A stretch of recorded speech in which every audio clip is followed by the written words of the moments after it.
Let us see how the elections in the United States might impact Latin America in different aspects. With you, Brian Winter, editor-in-chief of America's Quarterly, and Juan Lozano, director of RCN Television News and dean of the School of Science and Communication of the Sergio Arboleda University.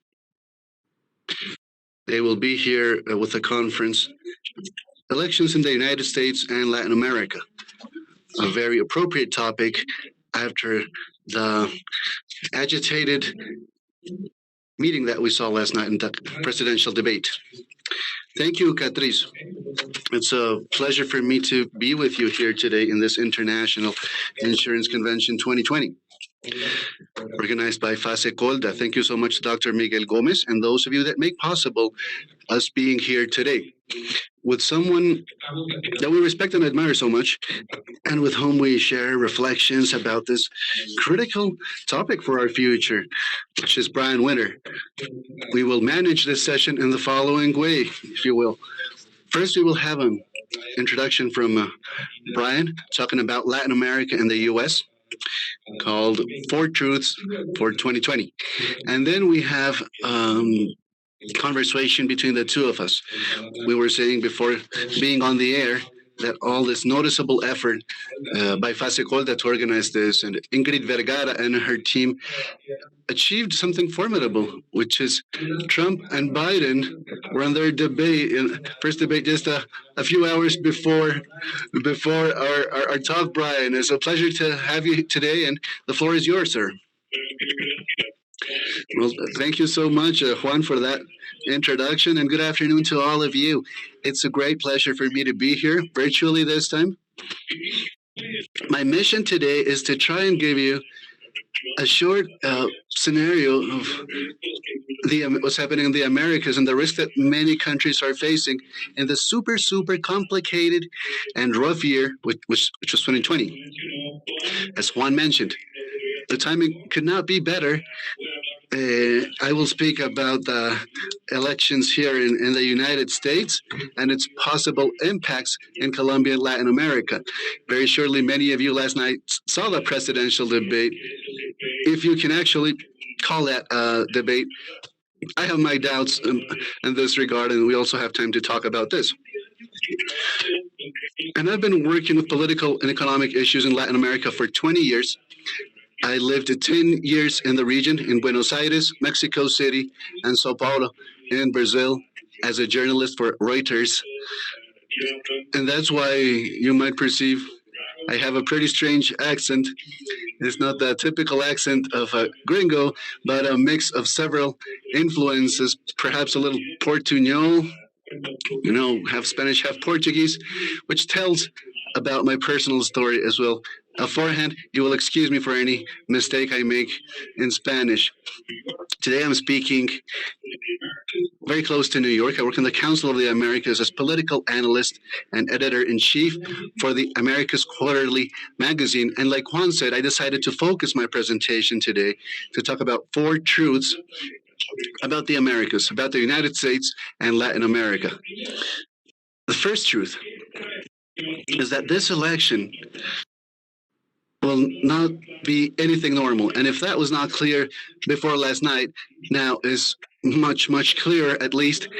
And this will possibly be the less typical presidential race of our history.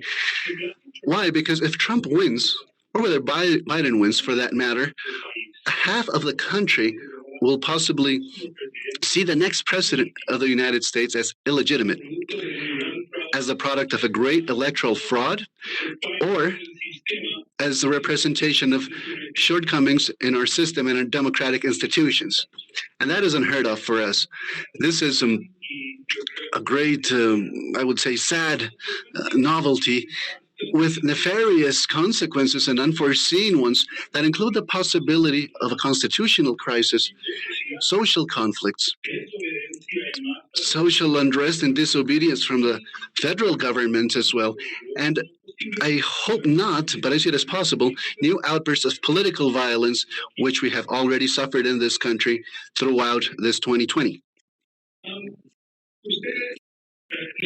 And you don't know me very well, but I'm not used to doing dramatic, forecasting, but we are not in normal times. And we have an election now, upcoming election where Biden is the clear favorite as far as most surveys and polls.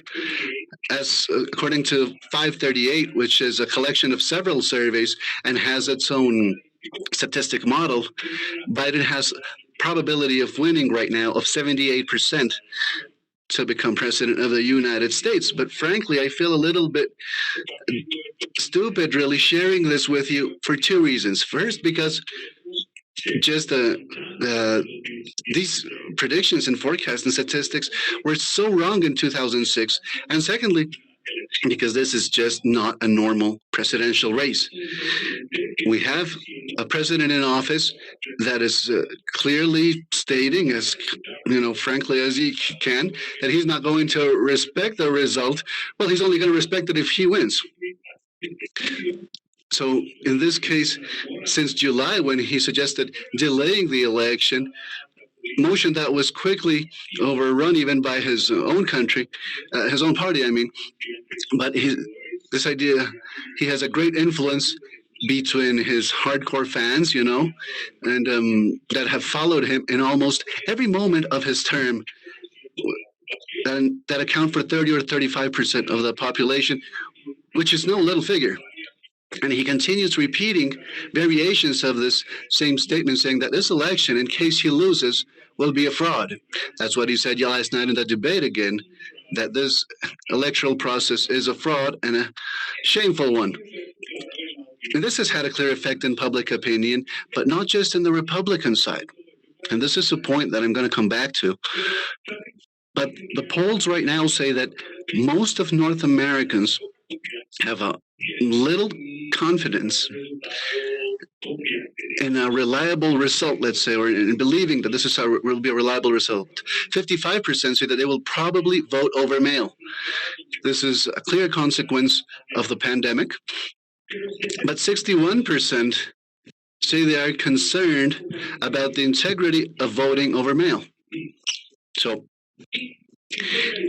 and then 55 don't trust that they will have a fair result. So this is clearly a consequence of so much rhetorical speeches that we've seen questioning the integrity of our system that has not only been, and mainly through President Trump, which has found echo among other politicians as well. And there is a strong possibility that this will end up in court in the end, that we will have highly intervened election from the courts, and will even reach the Supreme Court at that.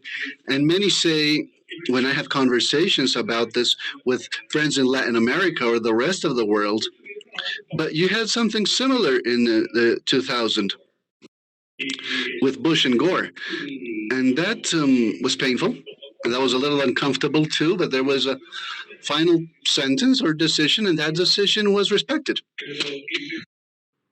But I believe that it's clear for everybody, but I'm going to repeat it anyway. Our country has changed a lot.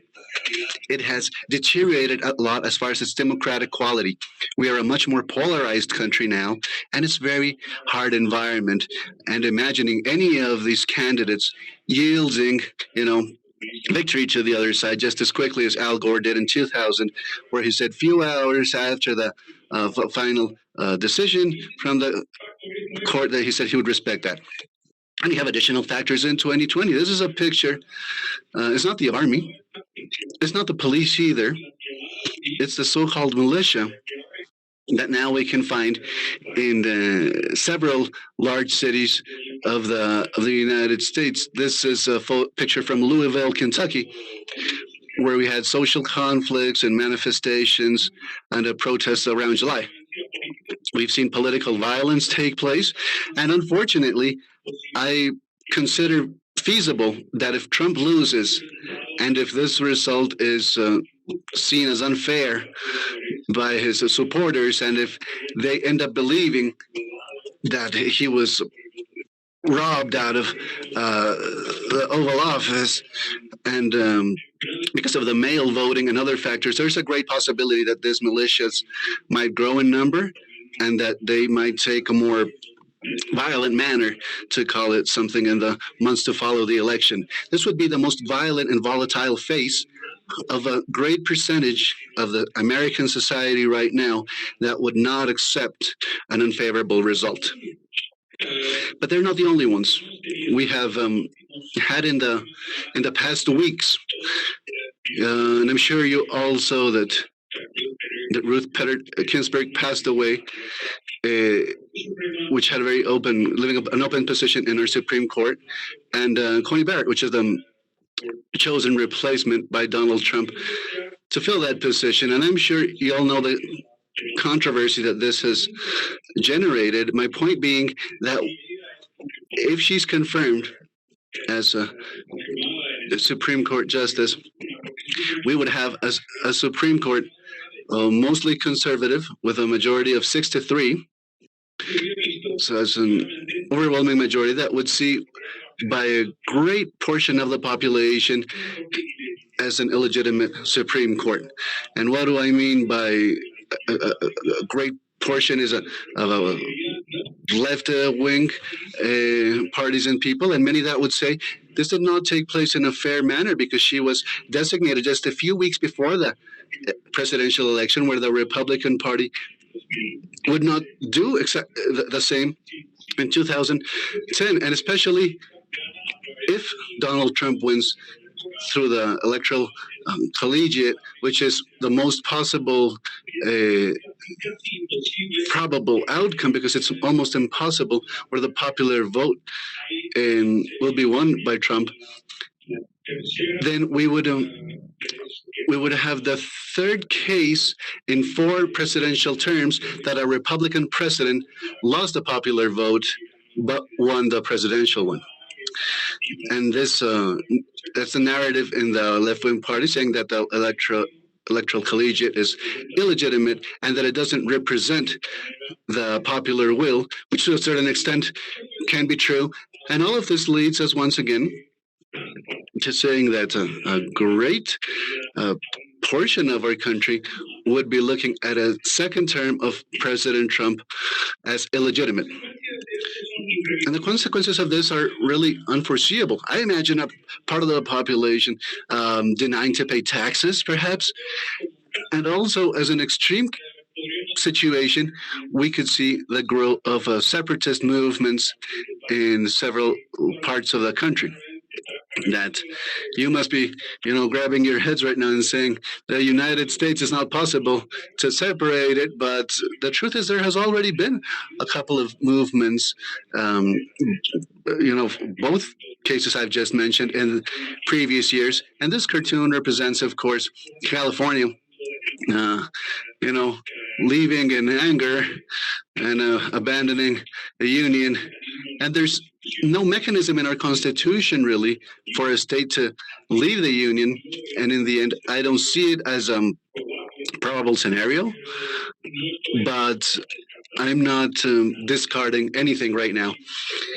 And very surely, this is something that you can see in social networks, at least, and among comments of some politicians in several states around the country, where depending on the circumstance and depending on how dramatic these become in the following months and in the following weeks, really, I see it as something that we are going to hear about and should not discard entirely.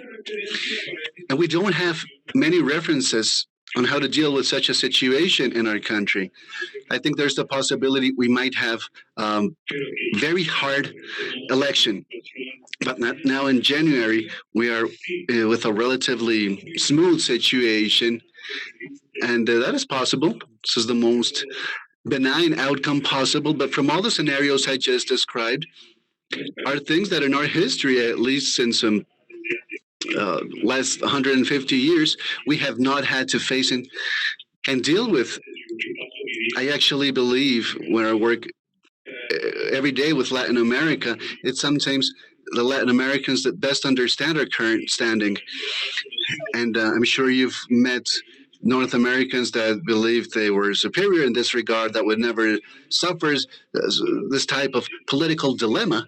I personally never suffered this condition, but we have all had to embrace now the volatility that we're facing, the possible dangers that lie ahead, and I'm a little scared with these possibilities. So now that we spoke of the country I live in, now let's discuss Latin America. Because Latin America is also, unfortunately, with a difficult scenario at hand. And just to remind you that not everything I'm going to say is negative, and I do have some positive points, but we need to be frank and earnest about reality, where we are all in a difficult position right now in this godforsaken year, which is 2020. So Latin America, 8% of the world population, 40% of the new COVID cases since May, with a quite black outcome forecast for the economy for this region. It's the region where, according to International Monetary Fund and the big investment banks, is going to suffer the most on the economic side in 2020, far more than any other of the larger regions around the world. Colombia doesn't look so bad in this picture. Is, I would say, a bit better than the average in LATAM. But still, economic contraction of almost 8%, which is very painful for anyone. And to explain a bit about this vision, I don't know if it's optimistic vision, but less apocalyptic one when talking about Latin America, I want to tell you about my personal history. Where 20 years ago, I graduated from the University of Texas. This is a picture when I had 22 years and much more hair on my head. And back then I worked as a journalist for the Reuters agency, and my first job was to cover the economic crisis in Argentina. I'm talking about 2001 and 2002. It was a horrible period for Argentina, and it lost 20% of its GDP with unemployment of 30% or more, and doing much worse in many scenarios, in many areas than of how it's doing right now. Those of you that are old enough will remember the corralito, when they froze the banking deposits of individuals. I lost $3,000 myself in the corralito, which was a lot of money back then. So you can imagine how devastating this was if I only had 22 years and lost the money I had in the bank. So it was 5 presidents taken into office during 2 weeks. This is President De La Rua abandoning the pink house, or the presidential house. But it was a difficult time for all the region. Brazil had a financial crisis, concerns and worries about the future presidency of Lula. Colombia in 2002 was a very complicated period with the FARC guerrilla and the economy as well in the months prior to President Uribe coming into office. But Venezuela and Mexico were also undergoing a crisis. My point being that the reason why I'm mentioning all of this is that I remember, because I was there at that time, that in 2002, everyone was entirely convinced that Latin America was going to have a lost decade, to call it something. And what happened and what actually came into being was the best decade in modern history of Latin America. I'm speaking in economical terms only. This graph right here, I hope you can see it right now, but it's trying to show the GDP growth in Latin America per capita for the past 50 years, adjusted with the population growth. And it clearly shows 2 conclusions. First, that the decade of the 2000s was a historically positive decade for Latin America. But secondly, it displays the cyclical condition, highly cyclical nature of Latin America. And I simply would like to comment on this by saying that I saw a period. I mean, I saw exactly the opposite when I went to Brazil in 2020, working at the peak of this cycle with a lot of optimism. And what happened and came in the next decade was a very hard decade for most of the countries of this region. So my point is that I was recently discussing with a friend that works in real estate, in commercial real estate, and he was saying that our business is so cyclical. And I've seen very smart people just forget this constantly throughout my career, which amazes me. And the comment that this gentleman said is, I feel I'm working in an industry with 10-year cycles and a memory of only 7. So, and I told him this also happens in Latin America. I mean, it is a region all about cycles, and in the good periods, we invent all sorts of motivations to justify what's going to continue being good forever. And then in bad times, similar thing happens. You know, the pessimistic attitude just permeates everything. And I think we need to remember in these times what has happened previously in the cyclical region. There will not be another commodities boom like we had in 2000, but there are other motives to be optimistic that I will give you a little insights about at the end of my presentation. Now, the third truth. The result or possible outcome will be less relevant for Latin America than for other regions. What does this mean? That when we speak of the priorities for a second term in office of Donald Trump, pretty much in the order of importance, I see immigration affairs, which is very important for his core. He continues building the famous wall. As a matter of fact, he's running against time to try and do this as fast as possible. Secondly, he believes he's in the initial stages of a geopolitical and commercial war with China. And he wants to have allies all around the world, but especially in the Americas, in this battle. Thirdly, and as we know, he wants to have a strong anti-drug policy.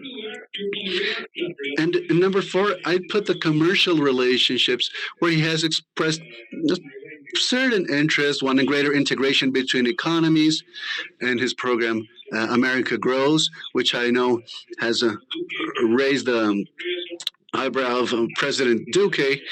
And there's a possibility of doing something during the second term, but I don't see any dramatic possibilities taking place here. There's no talk of any huge commercial agreements. And I think it would be something pretty superficial, maybe significant, but nothing dramatic as a change, simply because President Trump doesn't believe in trade in the way that it has existed in the past 50 years anyways. And number 5, he wants to seek solutions for Venezuela. What that means is, and we can go more into detail in the discussion after my presentation with Juan. Now let's look at the priorities for Biden. First and foremost, avoiding a new immigration wave. I have no direct or indirect adherence or participation in any of these campaigns, but I have friends and contacts of professional nature in both sides. And I can tell you that I know it's a topic that is foreign to Colombia, but we're speaking of Latin America as a whole right now. And it's a big concern and a fear element in those that would be participating and supporting a Joe Biden government, that we can have a second immigration wave if Trump leaves the White House, because this would be seen in a great deal of Central America and perhaps in Mexico that's overcoming so many difficulties with the pandemic. Now it's being seen as a green light to engage in immigration once again, as it was taking place in previous years. And for example, Biden's not going to demolish the wall, and I think he would have to be very strict on immigration and send the proper signals saying that it's not acceptable to go back to this, just like the Obama government that deported many people as well, but that's a whole other story. Secondly, finding allies against China. I believe the great change in the past 4 years that I've seen in the establishment of the Democratic Party has been the perception that China, if it's not an enemy, is at least a very strong rival. And 4 years ago, that was not so clear. And it changed because of several factors. I believe that Trump, and always speaking as he does, intellectual honesty to call it something, and Trump somehow forced the Democratic Party to be more aggressive on this issue. And I believe also the circumstances have changed. With Xi Jinping, the president of China, with things he has done so far, and also with that hope of the previous 25 years that we had, that if we incorporated China in the commercial world and the trade world, that it would modify its behavior and it would become much more democratic, where almost nobody keeps that illusion anymore and that hope anymore. That's why I say that perception has changed in the democratic establishment. And I can say, based on conversations I've had with several people,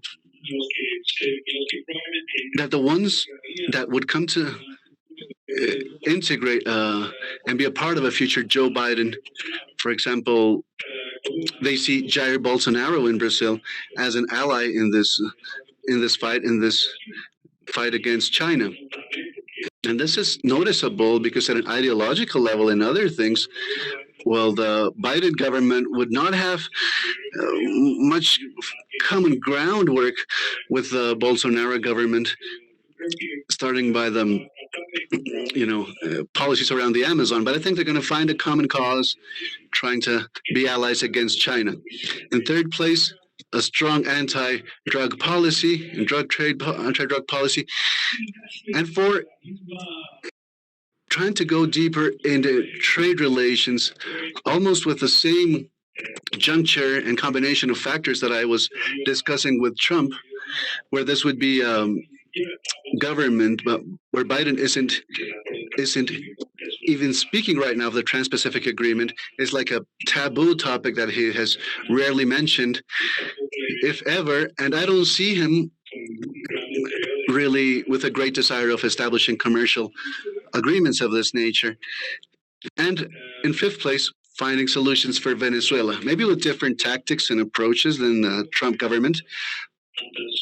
But I don't see many other differences either. My point is not that they would be the same, Biden and Trump.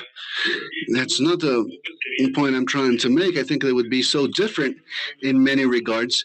But here I refer once again about their strategy and how it affects Latin America. The destination would be a little different. The tactics would be very different. But the goals, the interests, and the objectives, in my opinion, are essentially the same.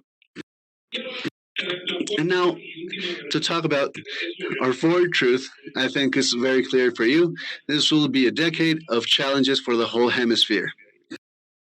For my country, for your country, for all this region of ours that has suffered so much with the pandemic. Many are speaking of the possibility of a lost decade, and it's easy to forget sometimes that we were already living a turbulent reality before the pandemic. A year ago, when we started seeing protests in Chile, in Colombia, in Bolivia, and Ecuador, with topics and issues talking about economic stalemate and social inequality, the quality of services such as health, high unemployment in countries such as Colombia. We were already having a great motivation and for the social unrest. Right now, I don't have a lot of faith in the political class in providing the most adequate answers for these challenges. And this picture is from the Brazilian Congress, in July last year after a vote that took place. And like you see, all of these congressmen are talking into with their Instagram live and and their social networks with their supporters. It's regional, uh, dominated by social networks and quick responses to questions, and you know struggle and division that is now impacting us so much in social networks. I only have 42 years of age, but I have, let's say, more uh, older ideas about what should be our political culture and what it should entail. I don't have a lot of faith in the political class right now. I hope that these values are shifting. And I say this as a political analyst, where I believe, and we should remember that not everything in life is politics. We also have a habit, and that's our fault, of trying to find scapegoats and blaming always someone and people governing us, which leads us to forget ourselves of the positive trends that are taking place and right in front of us. We need to remember that this is a region about cycles, and although a great deal of its historical growth that we had in the decade of the 2000s was generated by the boom of the commodities and the demand from China to a certain extent, it is also true that China was only accountable for half of that growth. The other half came as a result of reforms, sometimes difficult to implement in the 90s and in the 2000s, like the Plano Real in the case of Brazil, or the commercial agreement, trade agreement between Mexico and the US, or the big advances in security that we had, and in social inclusion that we saw in Colombia since 2002. So my question would be, if this is a cyclical region, and if we are being too pessimistic right now, what would be the factors then that are the ones that would motivate some optimism that we're ignoring? And to conclude, I leave you with these five. The first one is dramatic increase after 2003 in the number of college students that we've seen all around Latin America. Second is the World Bank, where the percentage of students, or according to the World Bank, the percentage of students that is enrolled in higher learning institutions in America grew 21% from 2000 to 40% in 2010. Never before in the rest of the world, there was no comparable growth to what we see here. So the main effects have been in Chile, Colombia, Ecuador, Peru, and Brazil. And if in the last 40 years in Latin America have been dominated by the lack of growth and improvement in productivity, then this generation is the great hope. And we are only starting to be able to harvest or harness the results of this generation that is now entering into the best period of their professional and productive life. Very quickly, number two, mobile technology and fintech that offer great possibilities. I'm hearing great optimism about these topics. Three, low interest rates worldwide that would generate, in turn, trying to find greater and greater rates or income from elsewhere where compared to what Latin America is offering.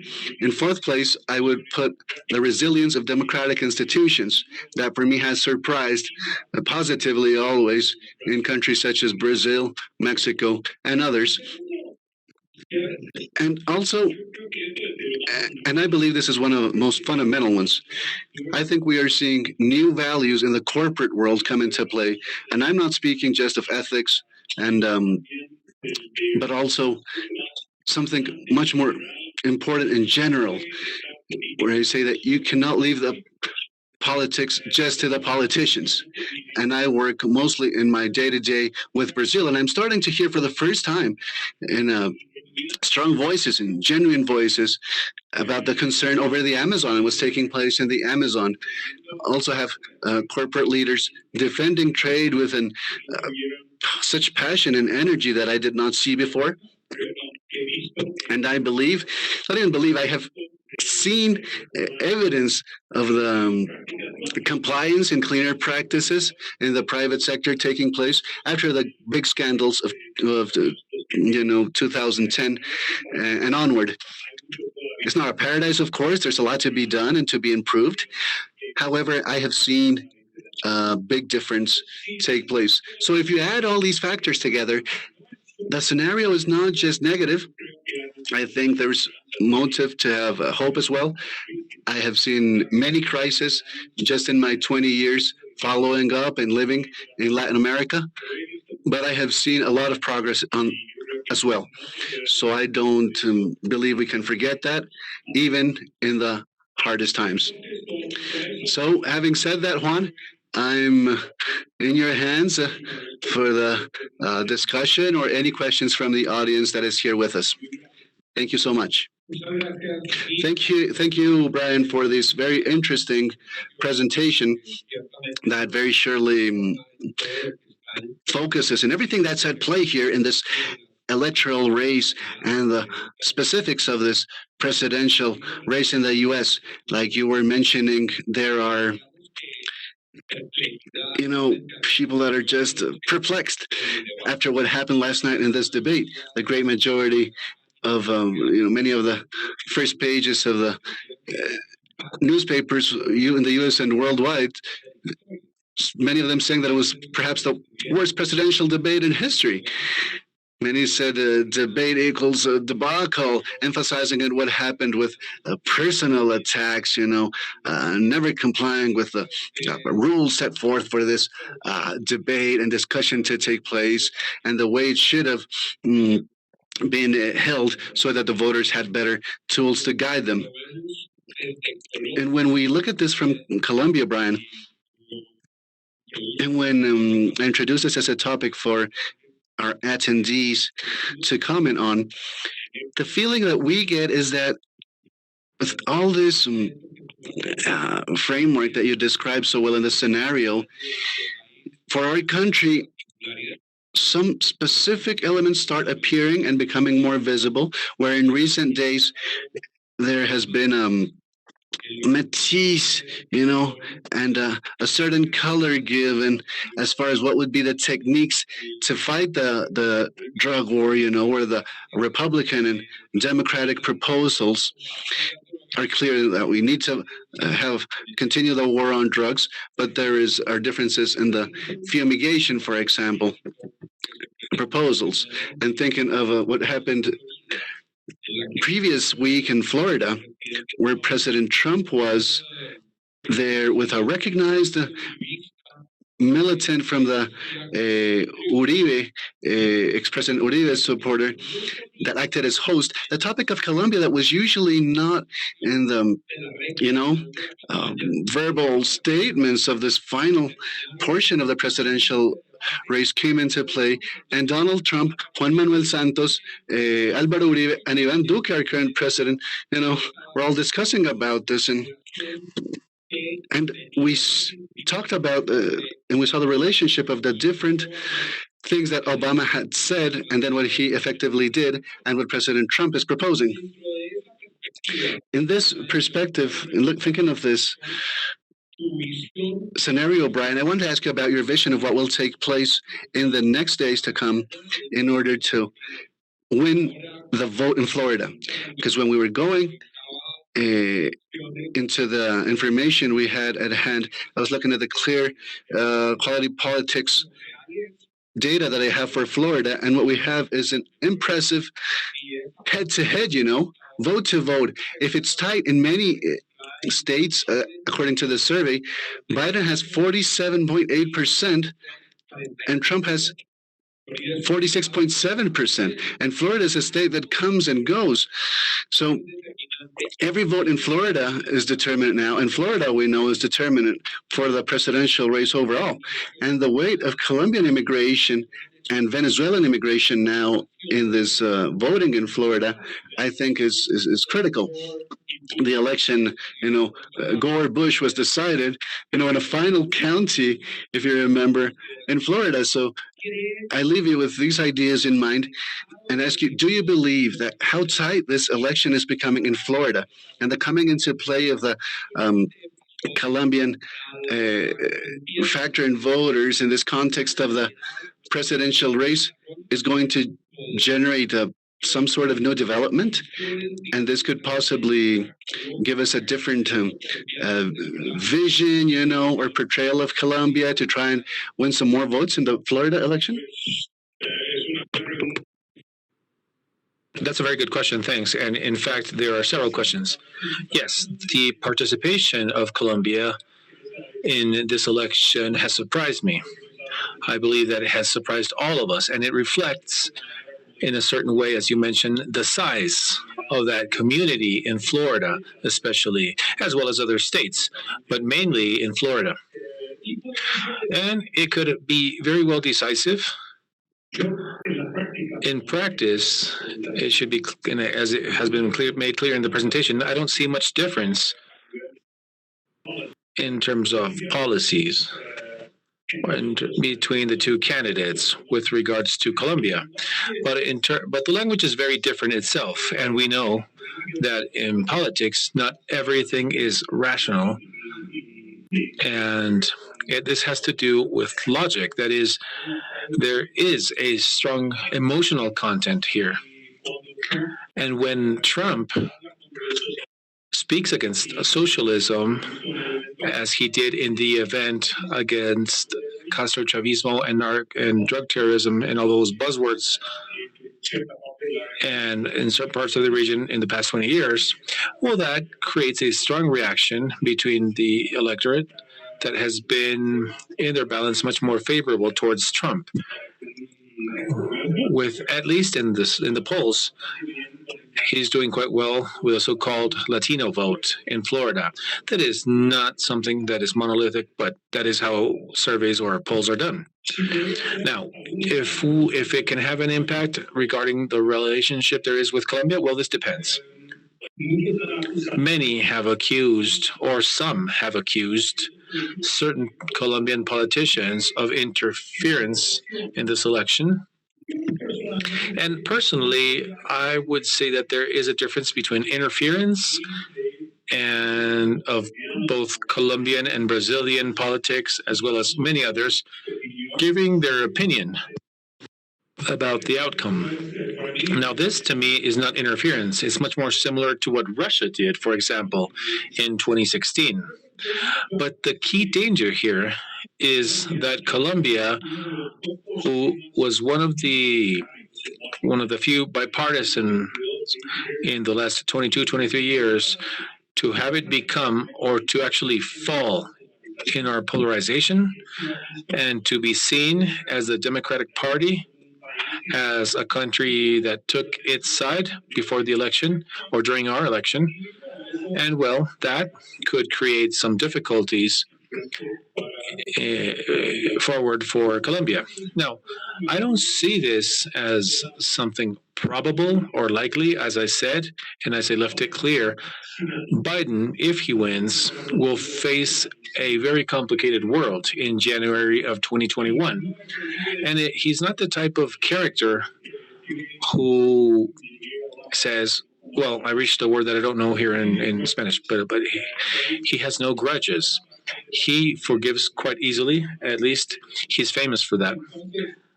So anyway, the consequences are not clear, but to me, it has been very interesting to see Colombia as a factor there. And one last thing, when you mentioned the polls with that small margin there is of difference, I believe that to talk about the election that way is relevant. But don't forget about everything I mentioned at the beginning of my presentation.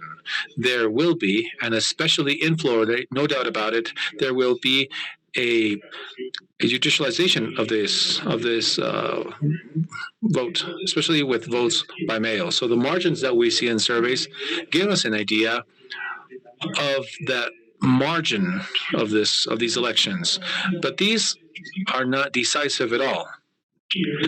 And the final result could be very different.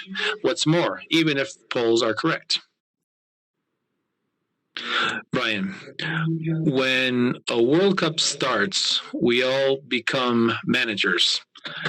And when the presidential elections start in the US and Trump is playing, then many specialists on Trump emerge who believe that they can interpret Trump or that can have some level of forecast about the things that he can do. So I heard from a person specialized in Trump in Colombia who said that if Trump sees Florida in a very tight squeeze and Biden continues eroding this, that is the state that he would need with emergency. So he could speed up, could he speed up any type of measure so that Maduro's regime can fall? And with that, they would recover, or he would recover many votes of Venezuelans and maybe of Colombians in Florida. So do you think that this specialist in Trump has a background or is just a campaign smoke? Do you believe that Trump in these next days, could he move his actions in the face of Venezuela? Well, I think that he has said that he is going to do something. The expectation that he will try to do something in these last weeks of his campaign are there. But if Trump would have the power of pulling out Maduro out of power, he would have done so. As clear as that. I don't see between the menu of options and in a military invasion, for example, that the government has, with certain care, has tried to rule out explicitly in the past 2 months. After having said or having suggested throughout 2019 that it was possible. So to me, it was never really that possible. He did it to win over some votes. And sometimes I say that the Venezuelan politics or the Venezuelan politics with Trump has worked very well in Florida, but not in Venezuela. Just to be a little bit more fair with him, I think that the problem there is probably goes beyond any American government. Or administration. I don't think it was something wrong done from Trump to have recognized Juan Guaido, for example. All the community, or almost all the international community, did that. So there are problems that go beyond the scope of any foreign government. Unfortunately, Venezuela is one of them. And I'm saying unfortunately because of the suffering that we have seen in that country and because of the arrival of so many people to Colombia and other neighboring countries. So it touches my heart. But let's see, if this is a part of a surprise in the previous weeks to voting, it would not be a surprise. But I don't really see anything highly dramatic, let alone with the capability to defeat the regime. We all saw the famous yellow notepad that John Bolton had that lit up the alarms with a great movement and a great expectation. But as you well pointed out, that issue seems to have moved on to a second layer because there have been explicit votes on the intervention of several leaders in Latin America, and Ivan Duque himself said that he would not agree on any military invasion in Venezuela. Yes, and our own military forces as well. That is, I mean, they know that it would be very costly to, what's more, I mean, so it was never nailed down, and I believe that we would have to talk about different options. Brian, I would like to delve in specifically thinking about the audience who are attending this convention, this International Physical Insurance Convention, a topic that you mentioned that has been decisive in the relationship between the U.S. and Colombia. And it has to do with the bipartisan support to support the U.S. or to have the U.S. support Colombia. Plan Colombia was done thanks to the bipartisan support, and the next versions with adjustments, cut downs with the Plan Colombia were started to find bipartisan support. At some point, when the free trade agreement was being agreed to, negotiated by the government of Uribe, that bipartisan support had been eroded because many democratic sectors were against some of the items on the agreement. But in general, there has been a substantial bipartisan support to the cooperation with Colombia. So do you believe that these final episodes in the campaign could radicalize Republican sectors or Democratic sectors, and that would generate concern or storms to maintain that bipartisan support to Colombia? I think there is a risk in Colombia, and you should understand this perfectly, beyond this being a success story throughout these 20 years. When we have conversations with Colombian friends, when we talk about the issues that society has, and they're right, but within the Americas and the world, I continue seeing Colombia as a success case in these past 20 years.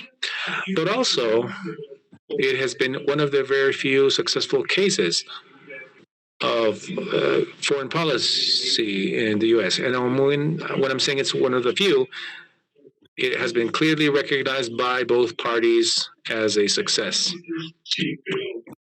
with different shades to it. But yeah, so that fame that Colombia has reached is in danger.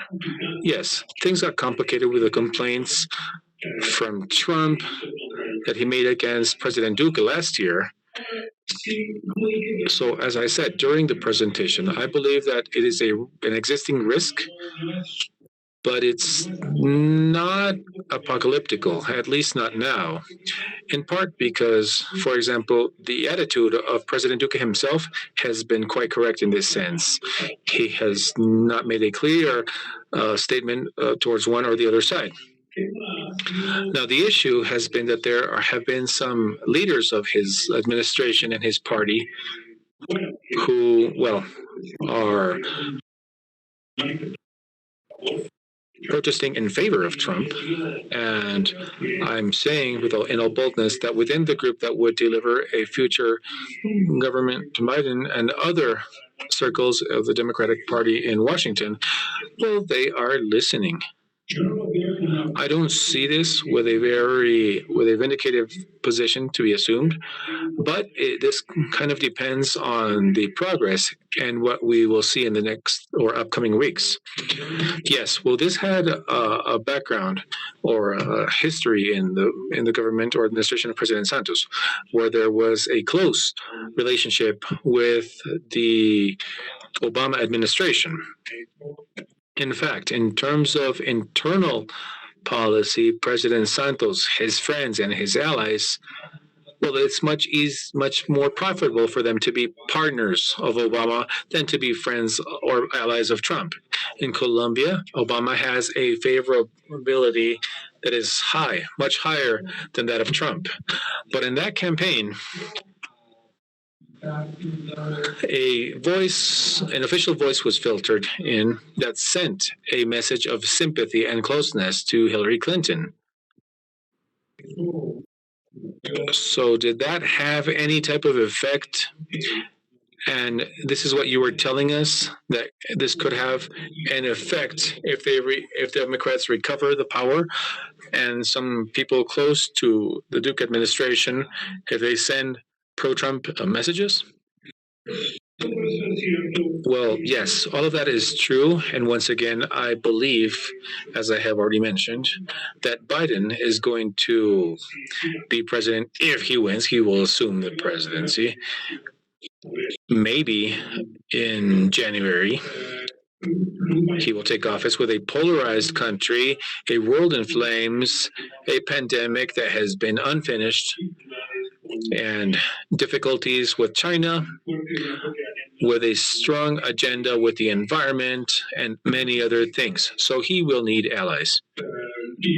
And I believe that if officials and people related with the Colombian government, if they are careful in the next weeks, well, I wouldn't think that there would be many or high risks in terms of having a rupture, for example, starting January. And if Trump wins, well, everything will roughly continue as is. And let's be sincere, that relationship would come out strengthened because Trump clearly is counting on his friends and his enemies, or he knows who his enemies are, and most likely he will recognize that several circles in Colombian politics offered him important support at a certain point. So that's true, also real and true. So that's how it is. Do you think that the message produced in the recent election of president of the IDB, Clever Caron, where Colombia played an important role in, and he voted, and voting for the candidate of the U.S. and the Trump administration, do you think this could have had a political or an additional political effect? Well, I sincerely don't think so. Maybe it had a certain impact, but the election of the IDB is something that I was fascinated by. I accompanied it closely in our world of politics and the media. And for those who accompany those kinds of topics, it was fascinating, but of very little interest to the population in general. And today in Washington, I mean, well, it was a topic. I'm not saying it didn't exist, but he was elected. I believe that he is taking office tomorrow, and I also believe that he will be left there. I don't think that he has a lot of relevance, or this has relevance in the relationship between Colombia and the U.S. in the next months to come. Maybe, I might be wrong, but I don't think so. Okay, we are almost coming to the end of the time assigned for this conversation, this talk. Maybe I would have one last question to the questions, if there are questions from the attendees, and it has to do with something that you mentioned, which is the risk of judicialization of the electoral process. When, as Colombians, we are talking about judicializations, we go into panic. A judicialization in Colombia can take 20 years. It can take 2 generations, while all these 7 resources are expedited for any decision, the first, the appeal, the revision of this, and so many things. So while that goes, the term of the ex-president is finished, and nothing is resolved. So how do you perceive that judicialization when Trump has said that he cannot abide by the results and a judicial process? How does that work in practice?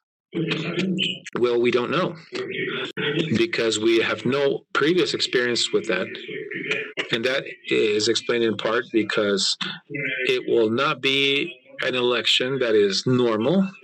And when I said just recently that when the next president will most likely take office in January. So I believe that somebody will take office in January 20th, but I have no full conviction of this because of what you just said with the judicialization. I'm sorry, this is a word that is somewhat complicated to say in Spanish, but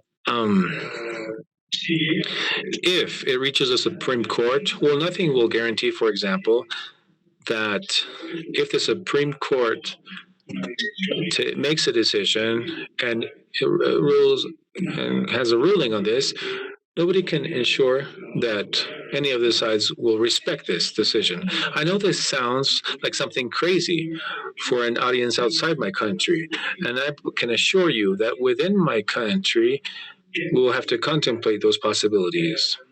It is unedited, unheard of before.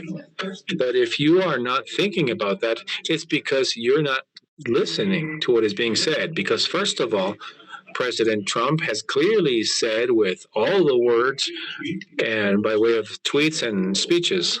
And second of all, something that I didn't leave exactly clear is that we have an electoral system that is highly problematic with decades of sub-investments, that is with a lack of sufficient investment, also with efforts in terms of coming with pulling the vote out of minority communities. And to all of that, you have to add the pandemic, which would be very difficult for any country. So it's tremendously complicated, and to be honest, this leaves me perplexed and concerned because, I've read the history of other countries where they have had elections without clear results. And by being here and by being able to breathe to so much polarization in my city, and I'm almost living in a suburb outside New York City, which is divided between Republicans and Democrats. So this is a very strong polarization that has filtered almost everything. And once again, whatever happens, if Trump or Biden wins, they will have important, this will affect the population, and if they don't accept. When Brian here in Colombia doesn't want to leave someplace, what we say is that they are like a cat in a curtain. When you want to pull out a cat from a curtain, there's no way of doing it. So you have to leave the cat with the curtain or in the curtain. So is Trump like a cat in a curtain? What does it mean to not abide by the decision? That he will not turn in his office? That he will not leave the White House? Is that what it means if he loses? Well, that's a possibility that has been commented on by the media here. For example, there have been articles that explain that who would have to pull him out if need comes. It would physically to pull him out, not if by force, but physically pull him out. And this would have to be the Secret Service's job and not the armed forces. There are moments when I leave my body and I hear the phrase that I just heard. But yeah, we have had, let's say that, not debate, but let's say there have been articles that talk about that possibility. Well, once again, I want to be balanced here and I want to be objective with this. The danger is not just with Trump losing and to refusing to leave. There would be a problem with illegitimacy if Trump wins with the electoral collegiate or the judicialization with a Supreme Court that has been disputed, and this is because of the recent death of Ruth Bader Ginsburg, and there would be a part of the population that would not accept it either, with unforeseeable consequences. Very well, Brian. Thanks very much. It has been really interesting to hear from you.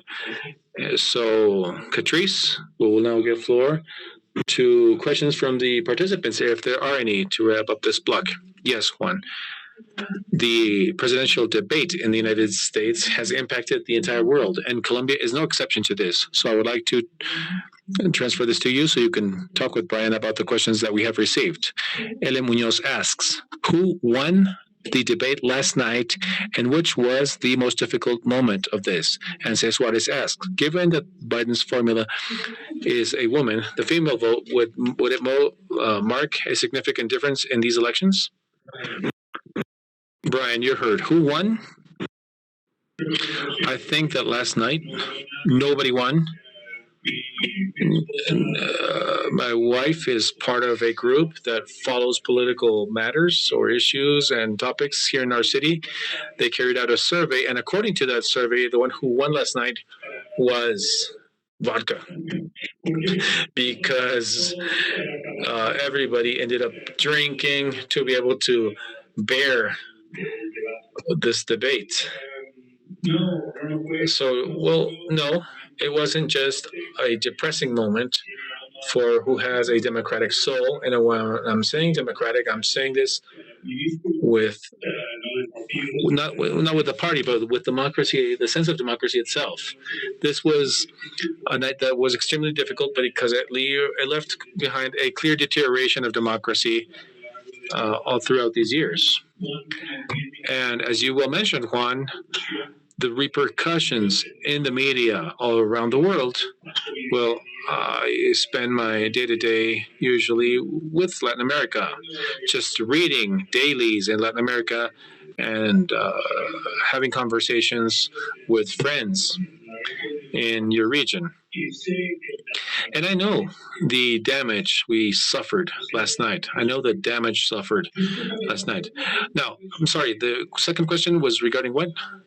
Well, the impact of the Democratic vice presidential ticket on women's votes. Well, yes, we have seen an important gap there in terms of gender between men and women. Men, women prefer Biden. That was before the nomination of Kamala Harris as his vice president. I don't think that anybody has had a huge impact on that election. I mean, it's always good that she has been the second candidate to become the vice president candidate. Many forgot about Geraldine Ferraro back in 1984. That was a historical day in several senses. If Biden wins and Kamala Harris, if she takes office as VP, but generally speaking, the vice presidents don't have such a great impact on the election. Where they would have a strong impact, and this was spoken about when she was nominated, but I believe it's important to highlight it once again. Joe Biden is 78 years old. And many have commented that he's not the same Joe Biden 12 years ago or 4 years ago in the way he speaks and the way he is. And just by making a personal observation, and with all due respect, I didn't see him very clear last night. I mean, despite, and you all saw it, of course, this was not a traditional debate, but this caused a certain concern in me. So I believe that the election, the nomination of the vice president was extremely important in this case. And we'll see from here until on forward. Thank you very much, Brian. Yes, there has been a lot of speculation, and there are many campaigns coming from the Republican side showing errors in terms of concentration from Joe Biden, showing him as if he weren't, if it wasn't clear. Isn't there much of a difference between ages between them two? They're basically the same age, but obviously in the physical appearance, there's a change. So we'll be very attentive following this election that has been unedited, nothing normal, as Brian has mentioned. My pleasure, Brian, to have been with you. Well, and thank you, Juan. What a privilege to be able to share a stage with a journalist that has been so renowned. So thank you. Thanks a bunch, and thanks to all of you who have joined us.